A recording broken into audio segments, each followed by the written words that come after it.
बच्चों, आज हम सभी लेखक सुरेश उनियाल द्वारा लिखित एक लेख वृत्त चित्रों की एक दुनिया, वृत्त चित्रों की दुनिया शीर्षक पाठ को पढ़ेंगे। आप सभी धैर्यपूर्वक वीडियो को आखिर तक देखें और पाठ को समझने का प्रयास करें। वृत्त चित्र मूलतः जानकारी देने के लिए बनाए जाते हैं। टीवी में तमाम तरह के कार्यक्रम आते हैं, धारावाहिक, फिल्में, स्पोर्ट्स चैनल्स भी हैं, कार्टून चैनल्स भी हैं। आपको अलग अलग चैनल्स में रुचियां भी आपकी होंगी। किसी को स्पोर्ट्स पसंद होगा, किसी को डिस्कवरी वगैरह। तो वैज्ञानिक प्रगति, देश की उन्नति, बिगड़ते पर्यावरण, वैश्विक गतिविधियों और समस्याओं की जानकारी देने के साथ ही वृत्तचित्र समाज के अनजाने पक्ष सामने लाते हैं, जिनके बारे में हम कई बार नहीं जानते हैं। उन पहलुओं को हमारे सामने वृत्तचित्र के माध्यम से रखा जाता है। गलत रीति रिवाजों के प्रति चेतना जगाते हैं। आज़ादी के बाद जन सूचना का सबसे बड़ा साधन बने वृत्तचित्र हमारे गौरवशाली अतीत की भी जानकारी देते हैं। तो आइए इस पाठ को पढ़ें। वृत्तचित्र दर्शकों पर कई तरह के प्रभाव डालते हैं। मूलतः ये जानकारी देते हैं। ये जानकारियाँ विभिन्न प्रकार की हो सकती हैं, कई तरह से प्रभावित कर सकती हैं। जैसे इनसे हमें विज्ञान की, दुनिया की और देश के विकास से जुड़ी गतिविधियों की जानकारी मिलती है। ये बिगड़ते पर्यावरण के प्रति सावधान करते हैं। वैश्विक गतिविधियों या समस्याओं के प्रति जागरूकता बढ़ाते हैं।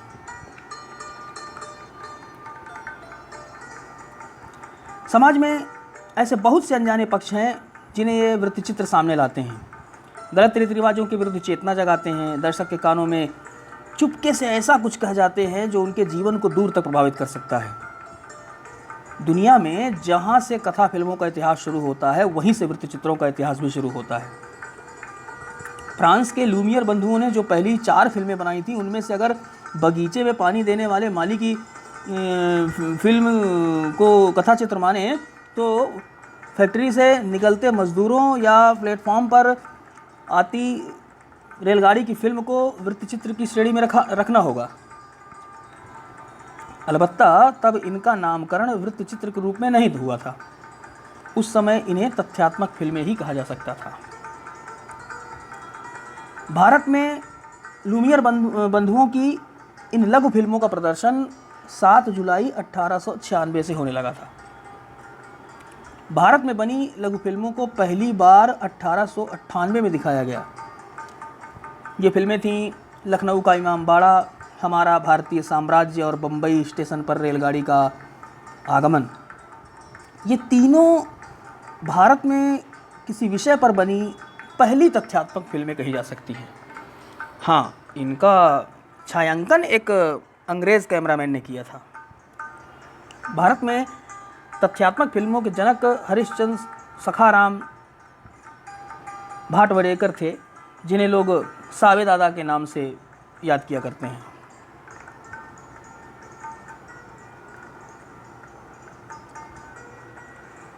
सावे दादा खुद एक अच्छे छायाकार थे, इसलिए फिल्म के कैमरे की तकनीक को सीखने में उन्हें ज़्यादा दिक्कत नहीं हुई थी। उन्होंने सन 1899 में मुंबई के हैंगिंग गार्डन में उस जमाने के 2 मशहूर पहलवानों पुंडलीक दादा और कृष्णा नावी के बीच हुई कुश्ती को फिल्माया था। इसके अलावा उन्होंने एक बंदर की उछल कूद पर भी छोटी सी फिल्म बनाई थी। इस तरह से दोनों पहली शुद्ध भारतीय फिल्में थी। सावे दादा को ही भारत का पहला समाचार चित्र बनाने का श्रेय भी हासिल है। कौन बनेगा करोड़पति का एक सवाल है। भारत का पहला समाचार चित्र बनाने का श्रेय किसे प्राप्त है, किसे हासिल है? तो आपका जवाब होगा सावे दादा को, है ना। हालांकि तब वे नहीं जानते थे कि वे फिल्म की एक ऐसी विधा को जन्म दे रहे हैं जो जल्द ही नियमित रूप ले सकती है। तथ्यात्मक फिल्मों के फिल्मांकन में कई तरह के प्रयोग होते रहे। शुरू में महाराजाओं के विवाह के समारोह, दशहरे के त्यौहार आदि पर इस तरह की फिल्में बनाई जाती थी। फिर देश के विभिन्न भागों के लोगों के दैनंदिन जीवन को भी फिल्माया जाने लगा। भारतीय सिनेमा के जनक दादा साहब फाल्के ने भी 1918 में एक तथ्यात्मक फिल्म कैसे बनती है बनाई थी। वृत्त चित्रों के शुरुआती दौर यानी 1920 में बाल गंगाधर तिलक की मृत्यु पर, उनकी शव यात्रा और अंतिम संस्कार पर एक समाचार चित्र बना था। इसके बाद भारतीय राष्ट्रीय कांग्रेस के खुले अधिवेशन पर भी एक समाचार चित्र तैयार किया गया था। इस तरह समाचार चित्रों का सिलसिला शुरू हो गया। एक समाचार चित्र में गांधी जी कांग्रेस अधिवेशन को संबोधित करते दिखाए गए। इस फिल्म की झलकियां हमें अक्सर गांधी जी पर या स्वतंत्रता संग्राम पर बनी बाद की डॉक्यूमेंट्री फिल्मों में भी दिखाई देती रही हैं। इसी तरह टाटा के जल विद्युत संयंत्र के उद्घाटन के मौके पर भी एक फिल्म बनी थी। एक फिल्म सूर्य ग्रहण पर भी बनाई गई थी।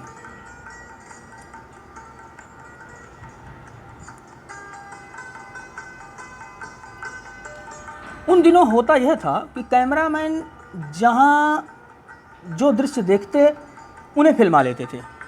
बाद में कुछ खराब दृश्यों को निकालकर बाकी दृश्यों को जोड़ भर दिया जाता था। संपादन के जिस तरह के चमत्कार हमें आज देखने को मिलते हैं, उस जमाने में उनकी कल्पना भी नहीं की जा सकती थी। सन 1930 के दशक में क्वेटा में भूकंप आया था और तब तक फिल्मों में ध्वनि का आगमन हो चुका था, यानी इससे पहले मूक फिल्में बनती थी। साउंड वाली बात थी, विकास धीरे धीरे होता है। तो बम्बई की इंपीरियल फिल्म कंपनी ने इस पर एक वृत्तचित्र बनाया और उसके साथ विभिन्न दृश्यों के बारे में बताती कमेंट्री भी जोड़ी गई। इसके साथ ही लोगों से अपील की गई कि भूकंप से पीड़ित लोगों की मदद के लिए दान करें। इसके बाद नियमित रूप से वृत्तचित्र बनने लगे। इतना ही नहीं, भारतीय वृत्तचित्र विदेशों में भी नाम कमाने लगे। भास्कर राव द्वारा बनाए गए एक वृत्तचित्र को विदेश में पुरस्कृत भी किया गया था। 1948 में फिल्म प्रभाग का गठन किया गया। इसके बाद वृत्तचित्रों के वितरण को एक आधार मिल गया। फिल्म प्रभाग को समाचार चित्रों और वृत्तचित्रों के निर्माण और वितरण का काम सौंपा गया। इसी दौरान फिल्म प्रभाग ने 5 भाषाओं अंग्रेजी, हिंदी, बांग्ला, तमिल और तेलुगु में फिल्में डब करना शुरू किया। अपनी स्थापना के पहले ही वर्ष 1949 से 50 में इसने 97 फिल्मों का निर्माण किया। 97, अरे बहुत बड़ी संख्या है उस समय के हिसाब से। आज़ादी के बाद वृत्तचित्र जन सूचना का सबसे बड़ा साधन बना। इसका प्रभाव अखबार से ज़्यादा इसलिए होता था क्योंकि जो कुछ हो रहा है अखबार सिर्फ शब्दों में उसे बताता था, जबकि वृत्तचित्र उसे दर्शकों की आंखों के सामने घटता हुआ दिखाते थे। दर्शक जानता था कि जो कुछ वह देख रहा है कथा फिल्मों की तरह काल्पनिक या आयोजित नहीं है, बल्कि सचमुच घट रहा है।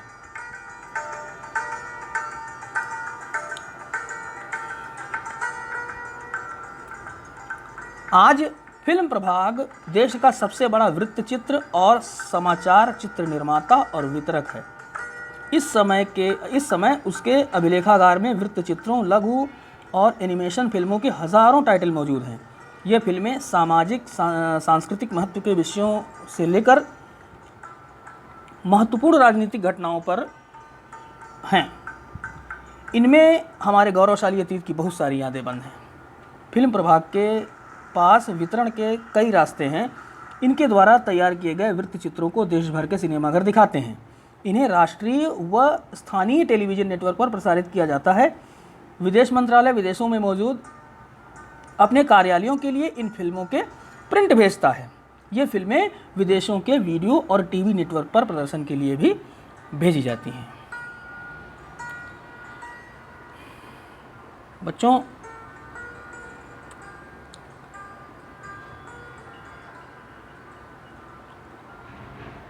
इस लेख में वृत्तचित्रों के इतिहास और महत्व के बारे में बताया गया है। वृत्तचित्र समाज के विभिन्न पक्षों की जानकारी देने के लिए बनाए जाते हैं और इनकी शुरुआत भारत में 7 जुलाई 1896 से हुई, जब लूमियर बंधुओं द्वारा बनाई गई लघु फिल्मों का प्रदर्शन किया गया।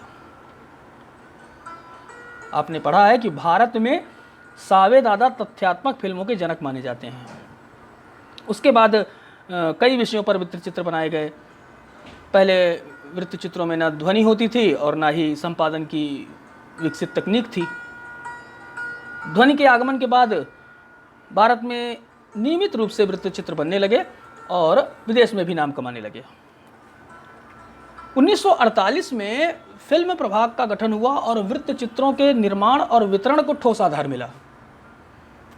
आज फिल्म प्रभाग के पास सामाजिक सांस्कृतिक महत्व और राजनीतिक घटनाओं के ढेरों टाइटल्स मौजूद हैं, जो हमारे गौरवशाली अतीत की कहानी कहते हैं।